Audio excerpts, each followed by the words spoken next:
ఏం అడుగుతున్నావన్నా 30 రోజుల్లో ప్రేమించడం ఎలా నేర్పించిన వాడు అక్కడమ్మాయి ఇక్కడమ్మాయి అబ్బాయి అంటుంటే వేరేగా ఎందుకుంటది కథ వేర్రు సినిమా బ్లాక్ బస్టర్ హిట్ వాళ్ళేదా 30 రోజుల్లో ప్రేమించడం సినిమా చూసి సాంగ్ ఆ రేంజ్ లో ఆ రోజుల సాంగ్ ఇప్పుడు ఈ సినిమాలో అంతకు మించి ఉంది. ప్రదీప్ యాక్టింగ్ కూడా చాలా అంటే చాలా బాగుంది.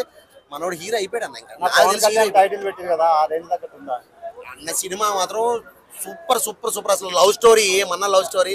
నాకైతే 30 రోజులు ప్రేమించడం సినిమా మర్చిపోయి ఇక నుంచి ఈ సినిమా గుర్తుండే. ప్రదీప్ అంటే ఇదే సినిమా, అక్కడ అబ్బాయి ఇక్కడ అమ్మాయి అదే సినిమా. ఆయన హీరో సినిమాలు చేసుకోవచ్చు. ఇంకా హీరో అయిపోయినట్టే.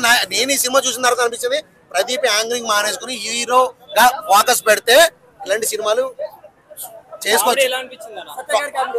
చాలా అంటే చాలా మంది సత్యారు ఉంటే ఆయన ఉంటేనే మామూలుగా ఉండే పంచి డైలాగులు కామెడీ డైలాగు వీళ్ళిద్దరు కాంబినేషన్ లో చాలా చాలా బాగుంది సినిమా. ఓవరాల్ గా కామెడీ అండ్ లవ్ ఎంటర్టైన్మెంట్ గా ప్రతి ఒక్క ఫ్యామిలీ ఈ సాటర్డే సండే మాత్రం బాగుందన్న బాగుంది.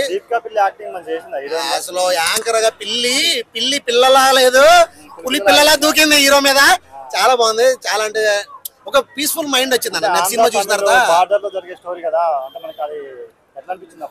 చాలా చాలా బాగుంది. ఒక పీస్ఫుల్ గా అనిపించింది నాకు. ఏంటంటే ఒక లవ్ స్టోరీ ఒక ఇది చూస్తుంటే కామెడీ సీన్స్ చూస్తుంటే మాత్రం చాలా అంటే ఫ్యామిలీస్ నా పక్కన ఒక ఫ్యామిలీ కూర్చుంది.